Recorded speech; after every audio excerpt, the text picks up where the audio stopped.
యొక్క 2024 సంవత్సరము ఎన్నో నెల మీది? 2వ నెల తారీఖు 5వ తారీఖున మరి ఈ విధముగా డోర్ డెలివరీ గాస్పల్ పరిచర్య ద్వారా ఈ యొక్క మీటింగు ఏర్పాటు చేయబడి ఉన్నది. మీకు తెలుసండి మా టీం ఏంటి, మేమెవరు అనేది మీకు ఎవరికైనా తెలుసా? తెలీదండి? తెలిసిన వాళ్ళు చెయ్యొద్దండి, తెలియదన్న వాళ్ళు కూడా చెయ్యొద్దండి ఒకసారి. ఓకే, తెలియని సంఖ్య ఎక్కువ ఉంది కాబట్టి ఒక మాట మీకు నేను తెలియజేసి మరి ఈ దినపు ప్రార్థన కూడుకు టైం ఎంత అవుతుందమ్మా? 9:30 అవుతుందా? 9 అవుతుందా?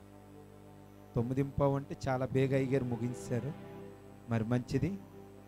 గమనించండి, మరి 2019వ సంవత్సరం ఎన్నో సంవత్సరము అయ్యారు? 2019 కదండి. 2019వ సంవత్సరము అక్టోబర్ మాసంలో డోర్ డెలివరీ గాస్పల్ పరిచర్యలు మేము ప్రారంభించాం. ఏ పరిచర్యలండి?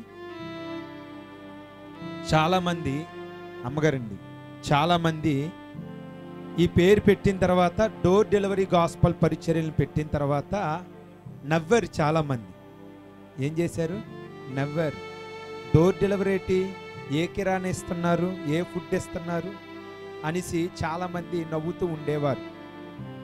ఇలాగా ఒకరోజు డోర్ డెలివరీ గాస్పల్ పరిచర్యలో ఉంటున్న నేను నా స్నేహితుల్ని కలిసినప్పుడు 15 మంది ఈ యొక్క పదం పెట్టుకొని చాలామంది నవ్వుతూ ఎగతాళి చేస్తున్న సమయంలో ఒక రాత్రి దేవుడి దగ్గర ప్రార్థించాను, అయ్యా అసలు ఎందుకు మాకు డోర్ డెలివరీ గాస్పల్ పరిచర్యలు పెట్టమని చెప్పో, ఇన్ని పేర్లు ఉంటుండగా డోర్ డెలివరీ గాస్పల్ పరిచర్యలను ఎందుకు ఇచ్చావని నేను దేవుణ్ణి అడగడం కాదు, ఒక ఫైటింగ్ అయ్యింది ఆయనతోని.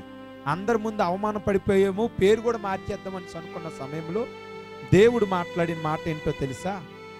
ఈరోజు చాలామంది డోర్ టు డోరు కిరాణా ఇస్తూ ఉంటారు, రైస్ ఇస్తూ ఉంటారు, శరీరానికి ఉపయోగపడిన చాలా వస్తువులను ప్రతి ఇంటికి అందజేస్తూ ఉంటారు. మీరు కూడా అందజేస్తూ ఉన్నారు. మీరు ఆత్మకు సంబంధించిన వస్తువులను అందజేస్తూ ఉన్నారు. చప్పట్లు కొడుతూ దేవుని నామమును మహిమపరచుదాం. హల్లెలూయా, హల్లెలూయా.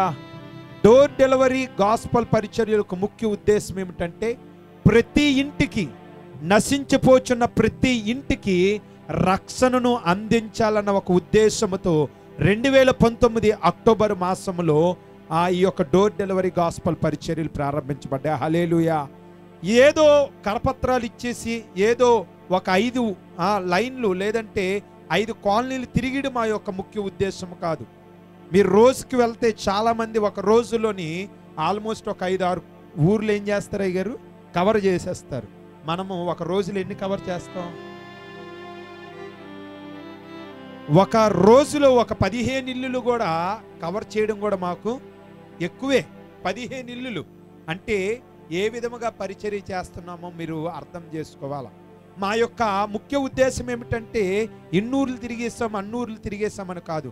మా ముఖ్య ఉద్దేశం అంటే ఎన్ని ఇంట్లకి మేము దేవుని సువార్త ప్రకటించామా. హల్లెలూయా. దేవుని కృపను బట్టి నాకు తెలిసి ఒక 30 కుటుంబాలు ఉంటాయి గారు. స్టార్ట్ చేసినప్పటి నుంచి ఇప్పటి వరకు ఒక 30 కుటుంబాలు ఉంటాయా? ఒక 30 కుటుంబాలు ప్రభువైన యేసు క్రీస్తును నమ్ముకోవడానికి డోర్ డెలివరీ గాస్పల్ పరిచర్య ద్వారా దేవుడు సహకరించాడు. హల్లెలూయా, హల్లెలూయా. అనేక గ్రామాలలో ఈ డోర్ డెలివరీ గాస్పల్ పరిచర్య ద్వారా మేము పరిచర్య ప్రారంభించాం. ఇప్పుడు నేను కానీ ఇక్కడ కూర్చున్న అయ్యగారు కానీ మా మధ్యలో ఇంకొక 2 అయ్యగారు లేరు, వారు కానీ ఈ యొక్క డోర్ డెలివరీ గాస్పల్ పరిచర్య ద్వారా మేమేం చేయబడ్డామనంటే సువార్త లేదంటే సంఘాలు ప్రారంభించబడ్డాం. ఈ యొక్క డోర్ డెలివరీ గాస్పల్ పరిచర్యలో మరి ఈ దినము మొదలుకొని శుక్రవారం వరకు కూడా మీ మధ్యలోనే ఉంటాం. ఈ దినము మొదలుకొని ఆల్రెడీ ఈ దినము అయిపోయింది, మరొక 4 రోజులు మీ మధ్యలో ఉంటాం. సహకరించండి. మరి దైవ సేవకులు ఎంతో భారము కలిగి, చూడడానికి అయ్యగారు చాలా బలంగా ఉంటారు కానీ కొన్ని విషయాల్లో బలహీనులే, అర్థమవుతుందండి. సో దైవ సేవకులకి ఒక 2 కుడి చేయి ఎడమ చేయిగా మీరు ఉండాలి. ఈ విషయం మీకు చెప్పాలంటే మరొక మాట జ్ఞాపకం వచ్చింది. ఒకనొక సమయంలో మోషే యుద్ధములో ఓడిపోతూ ఉన్నాడు. మోషే సైన్యము ఆ టైంలో ఎందుకు మోసే సైన్యము యుద్ధంలో ఓడిపోతుందని అందరూ జ్ఞాపకం చేసుకుంటూ ఉండగా, మోసే చేతులు ఎత్తినంత వరకు కూడా యుద్ధంలో ఏం కనబడేది? గెలుపు కనబడేది. ఒక్కసారి మోసే చేతులు దించేస్తే యుద్ధంలో ఏం కనబడేది? అపజయము కనబడేది. అయ్యో, సేవకుడు చేతులు ఎత్తితే జయము, సేవకుడు చేతులు దించితే అపజయము. ఇప్పుడు మనకు జయము కావాలంటే ఏం చేయాలి? సేవకుడు ఏం చేయాలా? చేతులు ఎత్తాలి. ఎంతకని ఎత్తుతాడైనా నొప్పి రాదా? అప్పుడు వెంటనే ఒక ఇద్దరు శిష్యులు లేదంటే ఇద్దరు సేవకులు అటో పక్కన ఇటో పక్కన చేతులకి చెక్కలు కట్టి ఆ బరువు ఆయనకి అనిపించుకుంటా వీరు ఆ భారాన్ని మోసారంట.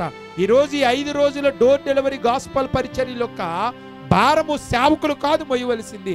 ఎవరు మొయ్యాలా? చెప్పాలి, ఎవరు మొయ్యాలా?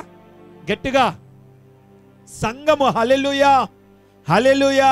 బైబిల్ గ్రంథంలో అపోస్తలుడైన పౌలు ఒక మాట అంటున్నాడు. ఏమిటో తెలుసా? సువార్త ప్రకటించకపోయిన ఎడల నాకేమిటి చెప్పాలా? శ్రమ ఏంటి? డబ్బులు సంపాదించకపోతేనా? పిల్లలకు పెళ్లిళ్ళు చేయకపోతేనా? చెప్పాలా? జగనన్న గారి పెన్షన్ రాకపోతేనా? ఏంటి శ్రమ? సువార్త ప్రకటించకపోతే.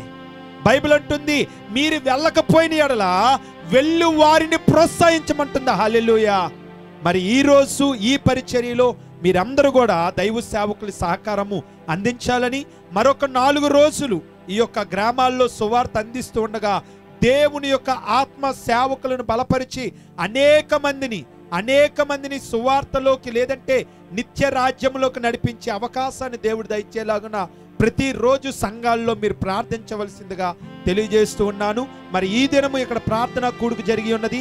రేపు ఏంటయ్యారు? రేపు ఎక్కడ? మరి రేపు డివిసి కాలనీలో పరిచర్య జరగబోచి ఉన్నది కాబట్టి అవకాశం ఉన్నవారందరూ కూడా మరి మీ యొక్క మందిరంలో కూర్చొని రేపు ఉదయం మేము అక్కడ సువార్త అందిస్తూ ఉండగా మీ ప్రార్థనలు మాకు చాలా చాలా అవసరము. కాబట్టి మరి మీరు అవకాశం ఉన్నవారు మరి సంఘములో కూర్చొని ప్రార్థనలో ఉండండి. సువార్త అయినంత వరకు కూడా ప్రార్థనలో ఉండండి. ఆ ప్రార్థనే మమ్మల్ని బలపరుచుతుంది. ఆ ప్రార్థనే ఆయుధముగా మార్చబడుతుంది. మరి యవనస్తులు కూడా జరుగుతున్న సువార్త పరిచర్యలో మరి పాల్గొనవలసిందిగా కోర్చి ఉన్నాను. మరి యొక్క పరిచర్యలకి ఎవరైనా సహకరించాలనుకుంటే దైవ సేవకులను మీరు సంప్రదించవలసిందిగా తెలియజేస్తూ ఉన్నాను. మరి ఈ సమయాన్ని స్థలాన్ని మీ సంఘ కాపురి అయిన అలెక్స్ జోనథన్ అయ్య గారికి నేను అప్పగిస్తూ ఉండగా వారు వచ్చి ఒక 2 నిమిషాలు కొన్ని విషయాలను తెలియజేసిన తర్వాత చివరి ప్రార్థన ఆశీర్వాదాలతో మనం ముగించుకుందాం.